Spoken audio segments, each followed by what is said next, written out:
Hello everyone, আমি রিনা। নতুন আরেকটি ভিডিওতে আমি চলে এসেছি। আশা করি যে যেখান থেকে আমার ব্লগটি দেখছো সবাই অনেক ভালো আছো, সুস্থ আছো। শুভ যেহেতু 4 দিন ধরে ও বাড়ি যায়নি, তাই কালকে মা ওকে দেখতে চলে এসেছিল। আর এসেই আমি মার দ্বারা কিছুটা আটা রাতে মেখে রেখেছিলাম শুভর স্কুল টিফিনের জন্য।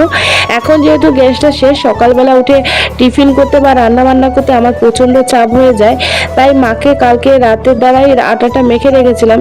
কিন্তু আজকে সকালবেলা আটাটা এত নরম হয়ে গেছে যে আটাটাকে ভালো মতন বেলাও যাচ্ছিল না। সে কারণের জন্য ভাবলাম যে আগে রান্নাটাই করিনি, পরে নয়তো রান্না করতে করতে মেখে নেব।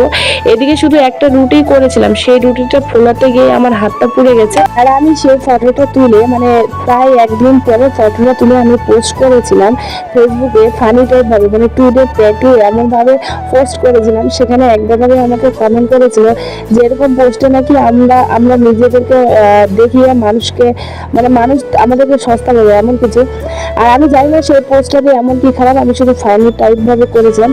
যাকে সেরকম কমেন্টটা আমার ভালোই লেগেছে বরং, কারণ হ্যাঁ সত্যি মানুষকে যদি আমরা আমাদের দুর্বলতা দেখাই না, তাহলে ওরা ঠিক আমাদেরকে সস্তা ঠিকই ভেবে নেয়। সে কারণে যেন যতই আমরা খারাপ সময় থাকি না কেন, সেটা কিন্তু দেখানো মনে হয় যে এখন উচিত নয়, কিন্তু মাঝে মধ্যে এতটাই খারাপ সময় হয়ে যায় যে আমরা কন্ট্রোল করতে পারি না। যেহেতু একটা ব্লগ টাইপ করি না, তাই বেরিয়েও আসে মন খারাপের দিক থেকে, বা যেদিন মন খারাপটা থাকে আর কি। তোমাদের সাথে কথা বলতে বলতে প্রায় আমার অনেকগুলো কাজও হয়ে গেছে। আর মা আজকে এখান থেকে গেছিল মেডিকেলে, আর শুভ চলে গেছে স্কুল। এবার ঘরের কাজগুলো সেরে এবার আবার যেতে হবে শুভকে আনতে। এদিকে ঘরের ঝাড়ুটাও ছোট হয়ে গেছে, দেখতেই পাচ্ছ হাতে, তাই আমাকে উঠান ঝাড়ু দিয়ে ঝাড়ু দিতে হচ্ছে। মা হওয়ার পর থেকে বা সিজারের পর থেকে অনেক কিছুই শক্তি হারিয়ে ফেলেছি। আগের মতন শক্তি, আগের মতন এনার্জি এইসবের মধ্যে সত্যি কিছু নেই। আগে কত কত কাজগুলো করে নিতাম, শরীরে কোনো যেন একটা ব্যথা বা কোনো হাতাহাতি এরকম বিষয়গুলো ছিলই না।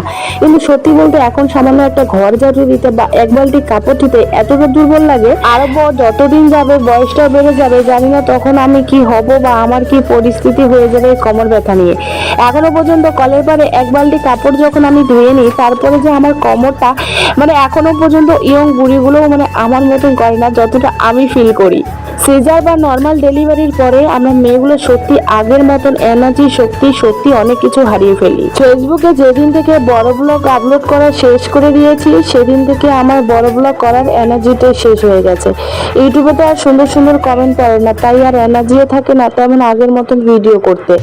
জানি না এরপরে কতটা কি তোমাদের সাথে ব্লগ শেয়ার করতে পারবো। তো চলো আজ বিদায়।